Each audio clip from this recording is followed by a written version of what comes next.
Bom, pessoal, o Bayern de Munique brasileiro começa o Brasileirão perdendo. Você sabe que eu não torço pro Flamengo e eu também não tenho muito hábito de ficar provocando aqui. Você sabe que o intuito desse canal sempre foi comentar futebol e se o Flamengo tivesse goleado hoje, eu estaria aqui falando da goleada. O Flamengo começa com derrota e eu vou usar dessa derrota pra seguir sem fazer muita provocação, porque senão eu vou só ficar despertando ódio à toa.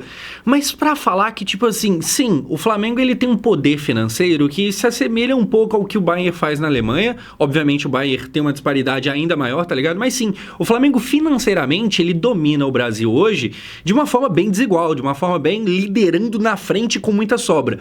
Agora, diferente do Bayern, o resultado do Flamengo ainda não é isso tudo. O Flamengo não domina o Brasil, pelo menos não no aspecto de ganhar. É já o maior campeão de Libertadores. O Flamengo, ele segue sendo, pra mim, o favorito nesse Brasileirão, apesar de ter perdido. Mas, cara, o Brasil não é Alemanha, aqui a coisa não é tão fácil. Aqui o Flamengo, Bayern de Munique brasileiro, supostamente, perde pra um time que vive a sua maior crise histórica, tá ligado? Assim, de todos os tempos. Porque aqui o cenário, o arranjo do futebol é que, cara, esse time que ninguém dava nada hoje por ele, que tá na sua maior crise da história, ele também é tricampeão mundial. Porque o Brasil é assim, aqui é diferente. Vamos comentar disso aqui. O Flamengo não vai mais ganhar o Campeonato Brasileiro? Infelizmente, a coisa não é tão boa assim pro meu lado, não. Vem comigo aqui, vê aí se você concorda comigo, seja você flamenguista ou pessoa normal.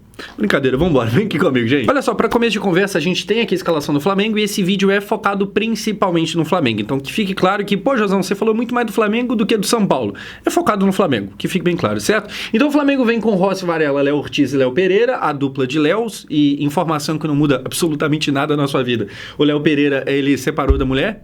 Aí você fala, por que você comentou disso? À toa, é completamente à toa. Alexandro, Eric Pulgar, Everton Araújo, e aqui é um ponto porque no time ideal do Flamengo o Everton Araújo não vai estar, não que ele seja ruim, mas ele não é o titular de verdade.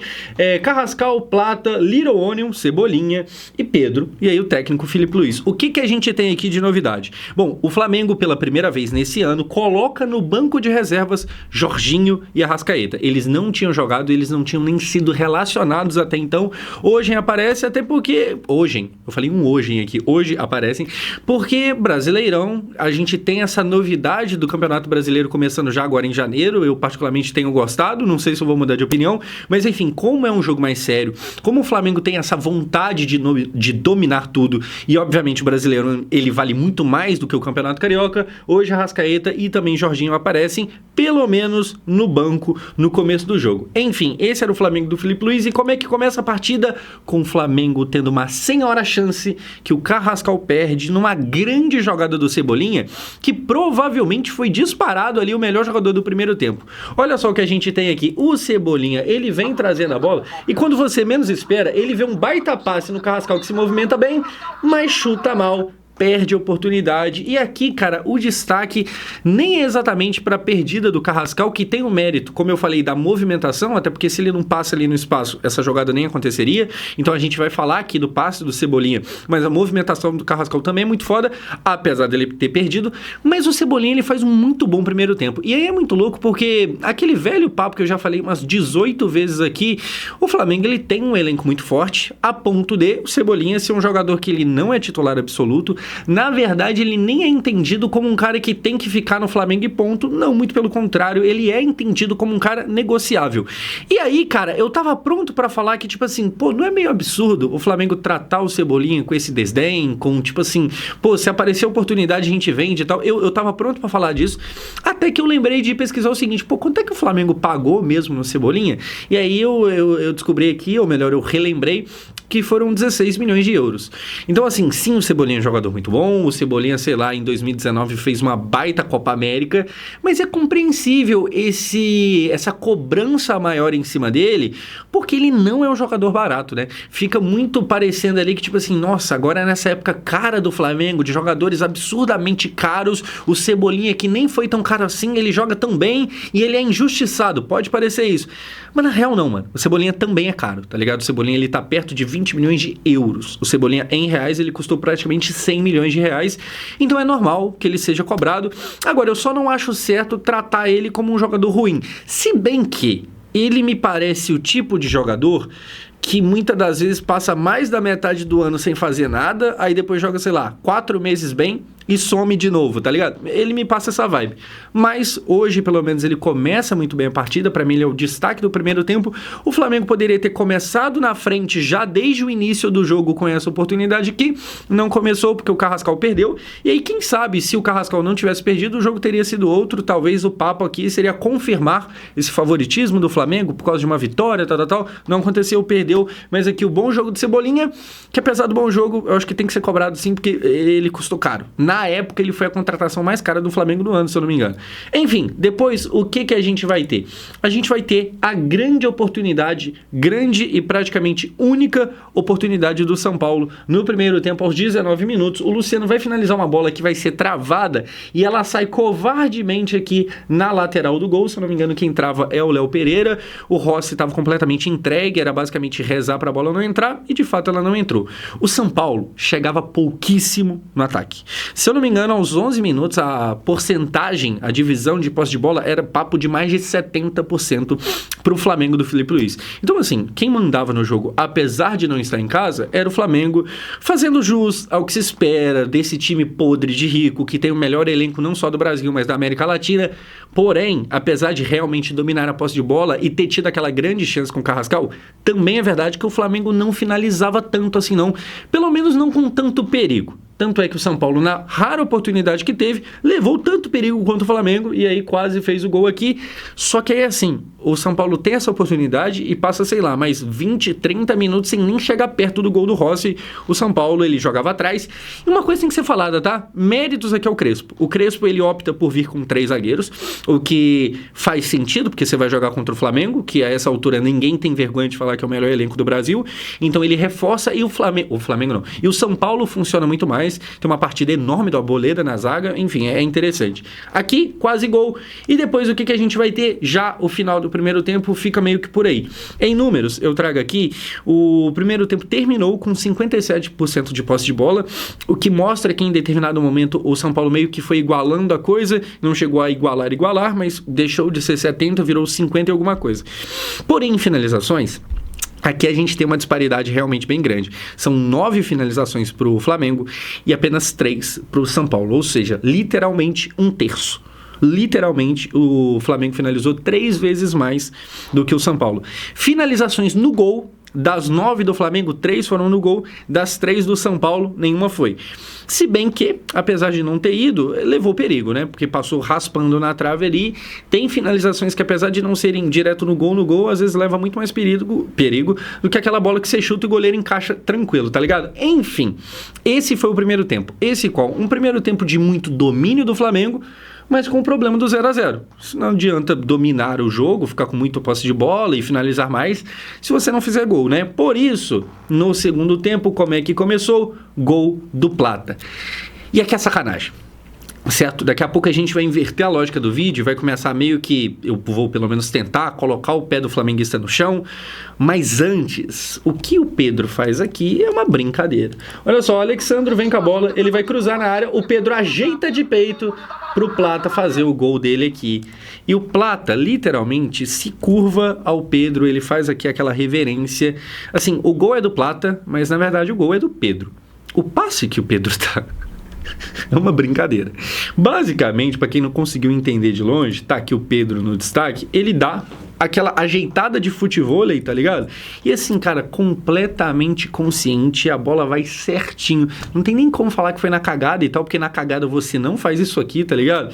Assim, se você vê de perto em vídeo replay, olha só, a bola é cruzada na área, ele dá uma ajeitada na medida e ela vem certinho pro Plata fazer o gol dele. Tem um outro ângulo de câmera, que no caso esse aqui, cara, é uma jogada de futevôlei, certo? E aí eu queria falar o seguinte, vou até deixar a foto melhor dele aqui. O Pedro é muito bom jogador. Certo, o Pedro é muito bom. E ele é um dos caras que eu sempre falei, sempre defendi. E quando eu falo sempre, eu tô falando antes da Copa de 22. A voz tá falhando. Gravei tanto vídeo hoje que eu não sei nem se eu tô vivendo ou produzindo pro YouTube. Enfim, o Pedro é um cara que eu gosto na seleção, eu gosto da presença dele em convocação desde antes da Copa do Catar. E eu acho que eu sigo achando que... Eu acredito que o Pedro deveria continuar tendo chance na seleção. Sinceramente, se eu sou o técnico da seleção brasileira, é Endrick, Pedro e, sei lá, João Pedro, ou então Endrick, Pedro e Matheus Cunha.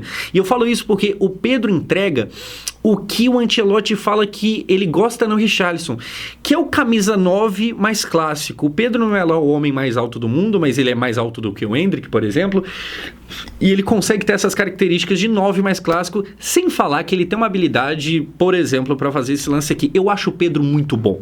Sempre achei. E aí, é verdade que tem momentos que ele oscila. Ano passado teve toda aquela treta dele chegar a ser afastado e tal, e do Filipe Luís ter que vir a público para meio que, né, cobrar ele, e aí depois as coisas voltaram ao normal. Naquela época eu torcia muito pro clima ficar ruim o suficiente para ele sair do Flamengo, porque eu acho ele bom. Acabou que não saiu, e agora volta aí a jogar bem e tal. Eu acho o Pedro muito bom. Bom a ponto de seleção brasileira. Para mim, assim, se eu sou técnico, eu convoco. E é muito louco porque... na mesma hora que eu falo isso aqui tudo dele, eu tenho que falar que ele fez um primeiro tempo bem apagado. O Pedro, ele tinha ali nesses sites de notas e estatísticas de futebol, ele tinha, se eu não me engano, a pior nota entre os jogadores do Flamengo, só que aí quando a bola chegou bem, ele ajeitou de forma maravilhosa e gol do Plata. E aí, cara, o futebol é uma parada e muito por causa disso eu não gosto muito de mexer com aposta, porque não dá pra imaginar o que vem no futebol. Quando você acha que, não, agora eu sei o que vai acontecer, ele vai lá e te quebra no meio, o que acontece? O Flamengo finalmente consegue sair na frente. E aí, depois de sair na frente, o que o Flamengo vai lá e faz? Cadê? Coloca Arrascaeta e Jorginho. Ou seja, o que não podia piorar, na verdade piorou sim. O Flamengo agora tá na frente e agora meio que chama cavalaria. Você vê o Arrascaeta entrando e é a primeira vez que ele joga no ano, então ele e o Jorginho, né? É normal que eles entrassem um pouco mais devagar e tal, e ao final do jogo o Arrascaeta vai perder uma chance ali que fez falta pra caramba, nem que seja pra conquistar um pontinho, mas cara, deve ser muito difícil. Você tá perdendo o jogo dentro de casa. Aí você olha pra beirada do campo, os caras tá colocando Jorginho e Arrascaeta. E nesse momento aqui, eu acho que todo mundo imaginava que o Flamengo ia cumprir a risca, ia vir pro 2-0, pro 3 e ganhar e vamos em busca já da liderança na primeira rodada. Era isso que parecia, era isso que eu e provavelmente você achava que ia acontecer, mas na verdade, gol do São Paulo, gol do Luciano, que sai rindo aqui, porque olha só, um cruzamento vem dentro da área, ele sobe nas costas do zagueiro do Flamengo e faz o gol, e sai aqui dando gargalhada, dando risada. O Luciano, cara, que é um maluco que chegou a ser especulado, que talvez o Vasco poderia estar interessado, tem o histórico dele com o Diniz e tal, e eu gostaria que viesse. Não é craque de bola, mas é o cara que mesmo sem ser craque, todo mundo gosta, ou melhor, boa parte da torcida gosta. Eu imagino que tem uma galera ali que não deva gostar dele. Imagino eu, também não tenho certeza do que eu estou falando aqui, enfim.